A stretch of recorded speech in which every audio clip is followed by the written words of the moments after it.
Tapi dia selingkuhnya sama dua orang yang gue anggap sahabat. Iya, sahabat.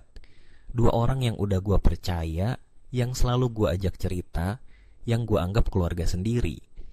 Lo pernah gak sih percaya banget sama orang sampai rasanya kayak dia gak mungkin nyakitin lo, tapi justru dia yang nusuk lo paling dalam? Gue pernah. Dan yang paling nyakitin tuh bukan cuma pacar gue yang selingkuh, tapi dia selingkuhnya sama dua orang yang gue anggap sahabat. Iya, sahabat.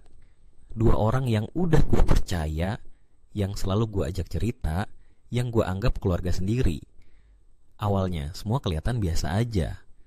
Gue pacaran udah 2 tahun, dan selama itu gue selalu cerita ke dua sahabat gue ini tentang senengnya, sedihnya, bahkan hal-hal receh yang terjadi sama gue dan pacar gue.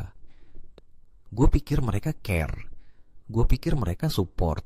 Ternyata enggak. Gue mulai curiga waktu si pacar gue mulai beda. Chatnya mulai jarang, telepon suka ditolak, ketemu juga mulai males-malesan. Tapi tiap gue cerita ke dua sahabat gue, mereka malah nyuruh gue sabar. Katanya mungkin dia lagi sibuk, mungkin dia lagi stres, mungkin lo aja yang terlalu banyak nuntut. Gue percaya. Sampai suatu malam gue gak sengaja buka akun fake Instagram gue. Biasanya sih cuman buat lihat-lihat doang. Tapi malam itu gue ngeliat satu story yang gak bisa gue lupain. Story itu diupload sama temennya sahabat gue, dan di situ ada video pendek pacar gue lagi duduk berdua sama salah satu sahabat gue, pegangan tangan di mobil. Gue ngerasa kayak dunia gue langsung gelap. Tapi bagian paling gongnya belum selesai, karena 2 hari setelah itu gue nemu foto lain. Kali ini dia jalan bareng sahabat gue yang satunya lagi. Beda orang, beda waktu, tapi pacar gue orangnya sama. Gue diem. Gue gak langsung konfrontasi. Gue butuh waktu buat mencerna semua ini.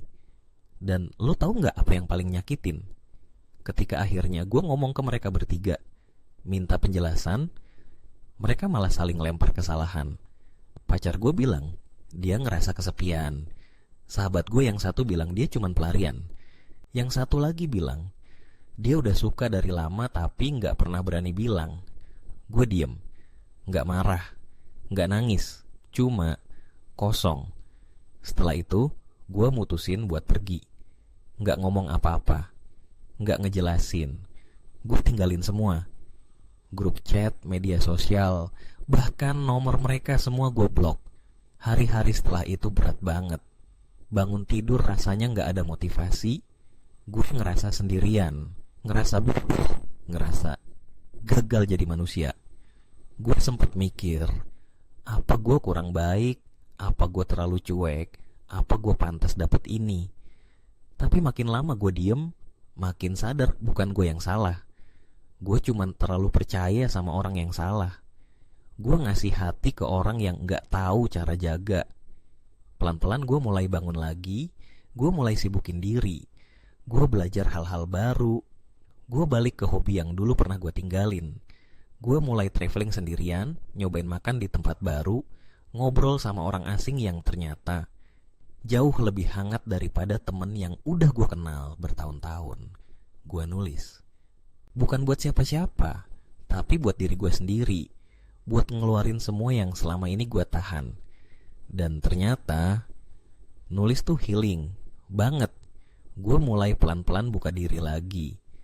Tapi kali ini gue gak sembarangan percaya. Gue belajar ngejaga batas, ngejaga diri gue sendiri. Dan anehnya, di momen gue gak lagi nyari siapa-siapa, gue ketemu banyak orang baru yang jauh lebih tulus. Gak semua jadi teman dekat, tapi mereka ngajarin gue hal penting. Lo gak sendirian. Dunia gak sejahat 3 orang yang nyakitin lo. Sampai akhirnya di satu titik gue ngaca, dan gue ngeliat seseorang yang jauh lebih kuat. Bukan karena dia gak pernah jatuh, tapi karena dia pernah hancur dan milih buat bangkit. Sekarang gue gak nyimpen dendam. Gue udah maafin mereka. Bukan buat mereka, tapi buat diri gue sendiri, supaya gue bisa maju tanpa beban. gue gak akan bilang gue 100% sembuh. Tapi sekarang gue bahagia, gue utuh. Gue sadar bahwa yang gue butuhin bukan validasi orang lain, tapi cinta dari diri gue sendiri. Dan kalau lo lagi ada di posisi kayak gue dulu, diselingkuhin, dikianatin, ditinggal pas lagi sayang-sayangnya, gue cuma mau bilang, ini gak akhir dari cerita lo. Mungkin sekarang lo lagi ngerasa hancur, tapi percayalah, luka lo bakal sembuh pelan-pelan, satu-satu. Dan di ujung sana ada versi lo yang lebih kuat, yang lagi nunggu buat lo temuin.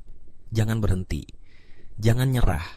Kadang kehilangan itu cara semesta buat nyelamatin lo dari orang yang salah, dan ngebuka jalan ke orang-orang yang lebih tulus, lebih hangat, yang pantas lo perjuangin. Sakit hati itu memang pahit, tapi kadang dari situ kita belajar buat lebih sayang sama diri sendiri.